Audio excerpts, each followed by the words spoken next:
Thank you, Mr. Speaker. We're not exactly shrinking violets in this House, and I think most of us are perfectly capable of engaging in robust debate.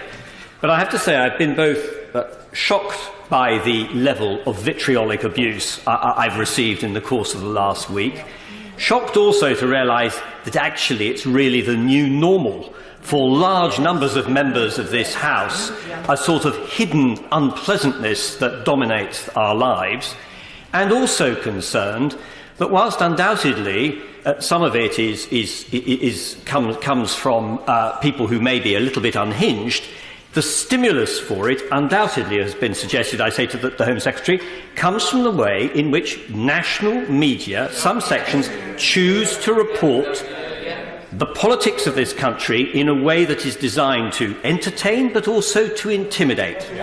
And it's all the more remarkable because in the case of one national newspaper, the Daily Mail, when about a year ago I criticised them for their coverage of their attack on the judiciary over Article 50, their response was to threaten to sue me for libel. So one really has to wonder how this extraordinary unpleasantness has crept in, and I think the Home Secretary may agree with me that we are going to have to stand up for decency in public discourse and face this down. And if we do it collectively, then my view is we don't need to change the law. We can prosecute those who actually cross the boundary, but we may be able to face down what seems to me to be a deeply unpleasant phenomenon in our society at present. Well, I share the view of my right honourable and learned friend that this must not be allowed to become the new normal. It is for that reason that I am standing here in order to make this statement. It is for that reason that I know so many colleagues across the House and you, Mr. Speaker, feel so strongly about this. Let us make this a tipping point where we call it out and we say no more. We on the government side will take action. We have already set out elements of that action that is already being taken. We have the recommendations from the committee and we will look carefully at those, and I will certainly join my right honourable and learned friend in making sure that we call this out and we ask for a new type of behaviour so that colleagues do not receive the sort of intimidation that they have. Harriet Harman. Mr. Speaker, and I fully endorse the words of my right honourable friend, the Shadow Home Secretary. But I would like, and I thank the Home Secretary for her statement, but I would like to press her further about the question of death threats to MPs because how they voted in last week's debate. Does she agree that what we've got here is a toxic triangle? The divisiveness of the Brexit issue, the Telegraph and the Mail identifying certain honourable members as targets and framing the attack on them, and then facilitated by social media, the mob following. When in other countries MPs are threatened with violence because of how they're voting, we call that tyranny. We call that fascism. But that is what is happening here. And as well as commending the bravery, rightly, of her honourable friends, is she going to be brave herself? Is she going to call in the editors of the Mail and the Telegraph? We have more contentious votes ahead of us. And there are people out there who are vulnerable to being incited to violence. It was barely 18 months ago that our colleague Jo Cox was killed. The safety of MPs is at stake here, and so too is our democracy. Well, the Right Honourable Lady makes a passionate case for the difficulties and the challenges and the very real threats that all MPs find themselves in now.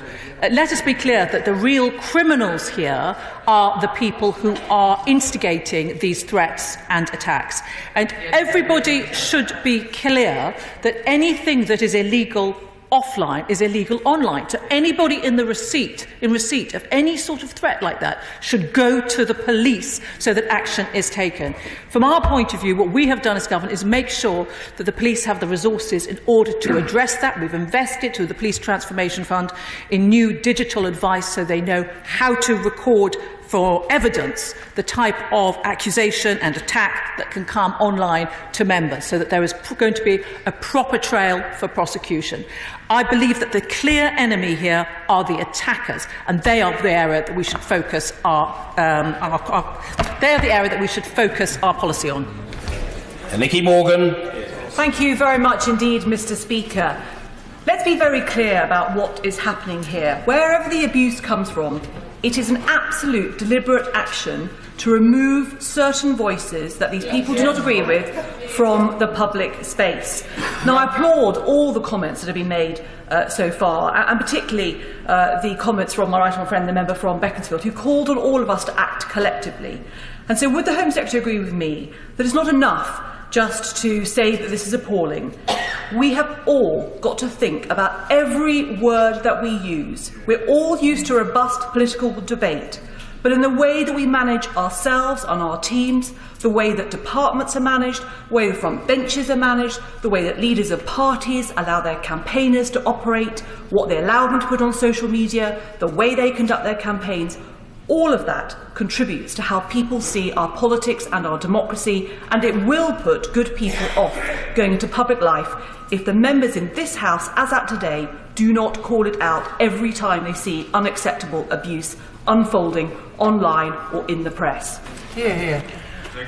I do agree with my right honourable friend that she follows the question from my right honourable learned friend for Beaconsfield, that we must call this out. We must not allow it to become the new normal. She makes a particular point about the last 10 days or so, where I know that several colleagues have received a particularly nasty, large number of threats and attacks. But I would also point out to her that a number of colleagues have had that sort of level of intimidation and threat for a much longer period. And I know of several MPs who have approached me, or I have heard about because they've approached their own Chief of Police to report threats and requested additional security. It's not only for them, but sometimes for their staff. This hasn't happened in the past few weeks. It has happened over a year, sometimes 2 years ago. And we need to make sure that we don't just accept that this is the life of an MP. It is not acceptable. Now is the time for us to call it out and to together make sure we make those changes.